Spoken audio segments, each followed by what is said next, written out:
So I just finished Iron Fist yesterday, and You're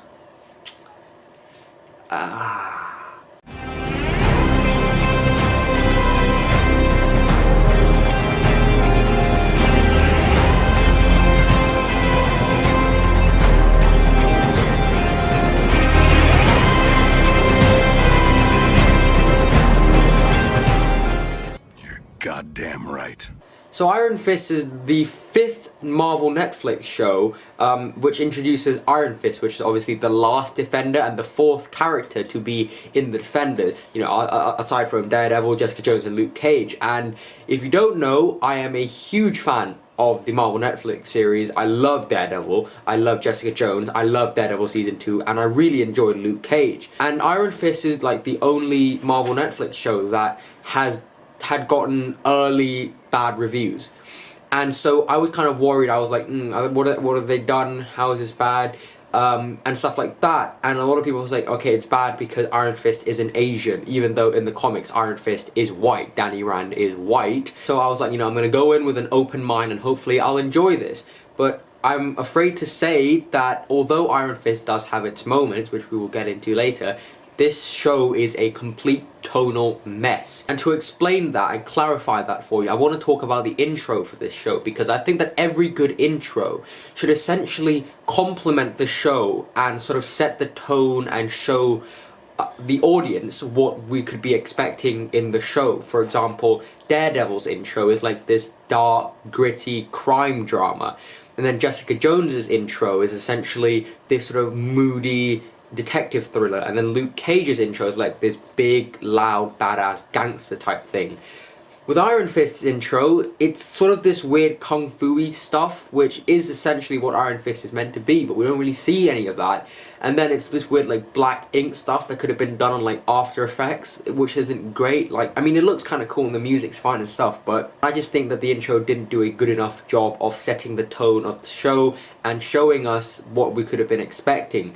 And I understand that after I finished the show, because the biggest flaw with this show is easily the fact that it doesn't know what it is. It doesn't know what it's trying to be. I mean, like, the first 4.5 episodes are pretty much like this weird, sort of really relaxed soap opera type sort of corporate espionage with a little bit of fight scenes in them, like peppered in throughout. And it was just kind of relaxed. There wasn't a sense of urgency in those first few episodes. And then like the second sort of third of the show was this sort of Daredevil-esque crime drama with like a lot of kung fu elements integrated in there. And then the last third is like this weird supernatural thing that for some reason still reminds us that there is this boring corporate espionage stuff that really does not need to be in the show. So again, I don't think that this show really found its footing, and I don't think it really knew what it was trying to be, unlike the other 3 sort of superhero Marvel Netflix shows that we've had. And another problem that I have with this show is that it's way too slow. This is like a slow burn. The way the show is paced is really bad, because first of all, there does not need to be 13 episodes. It could have been 10, it could have even been 8. There's so much stuff that doesn't need to be there, and it's just senseless dialogue. The only reason it's there is just to fill. It's just to fill up the 13 episode space, and I didn't enjoy that whatsoever. And also, I think that, these Marvel Netflix shows are really, really incredibly successful. And so I think with every new one, I think they've kind of gotten worse. Like ever since sort of Luke Cage. I mean, I enjoyed Luke Cage, but I think that they're starting to play it safe a lot more. They're not really trying to be sort of daring and adventurous with their TV shows anymore. I think, especially with Iron Fist, they play it really safe. There's no big surprise. There's nothing ballsy about the show whatsoever. Now, let's talk about the acting. The acting, for the most part, isn't that great. I think Finn Jones, as a lead, as Danny Rand, as Iron Fist, he's okay. He does the best with the material that he's given, and he's definitely trying. But the character just literally receives no character development. The character of Iron Fist in episode 1 and the character of Iron Fist in episode 13 are pretty much the same. And I didn't like that at all, because there should be an arc. With Jessica Jones, with Luke Cage, with Daredevil, there wasn't a clear arc with these characters, and I just think the character was so unrelatable and didn't have any depth. But again, I think Finn Jones did his best, and the rest of the acting, with a few exceptions, which I'll talk about later, I think most of the acting feels dull and sort of wooden and essentially porny. I don't know if that's a term that people use, but yeah, I'm gonna say it feels kind of porny, really. And yeah, the acting is just okay, with some exceptions, which I'll talk about now. Easily the best part of this show are the villains and the action scenes. Now let's talk about the villains first. I think the Marvel Netflix shows have sort of solidified the fact that their villains are great.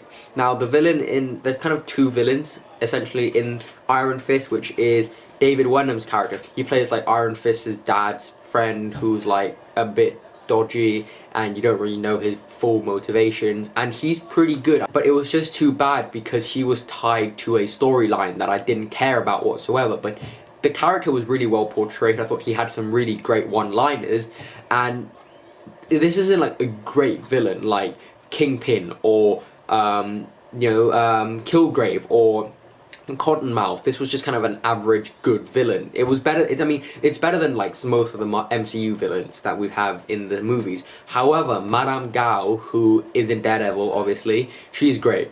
I love this character. She's so intriguing, and I really liked how sometimes they kind of played with you, saying like, is she the bad person? Is she not the bad person? And I really like that idea. And I just think that she's such a sort of complex character, and I'm really intrigued to know more about her. But yeah, that's the villains. And the action scenes are pretty well directed, actually. And because it's a TV show and they have different directors directing each episode, and because of that, the action scenes always sort of feel new and different. But there's no shaky cam and there's no over edits or anything like that. But the biggest flaw, I think, with the action scenes is it was pretty easy for me to tell when they were using a stunt double, because whenever they were, the camera would be to his back, even though it should have been to his front, if you know what I mean. And also, I really wanted to see how Iron Fist came to be. I wanted to see him train in Kunlun. We didn't get any of that. That was so annoying. He was just in New York the whole time, and it was really boring. And also, the ending, I'm not going to spoil it for you, I didn't like the ending whatsoever. I think it didn't work at all. And I also said in my Kong Skull Island review that this show isn't that bad, and it isn't. There's a lot to like about this show, the action scenes, and it's a pretty entertaining show just on the whole, but I do feel that there are elements that need to be improved upon to make it on the same level as the other Marvel Netflix shows that we have seen. Just to sum up this show, I think this is a show that has a lot of potential. I think if it knew what it was trying to be, I think it would have been much better. If the characters were more sort of developed and relatable, that would have been a lot better. And I think the action scenes are pretty good and the villains are pretty good, and for that reason I'm going to give Iron Fist a B-. Guys, thank you very much for watching. As always, thank you.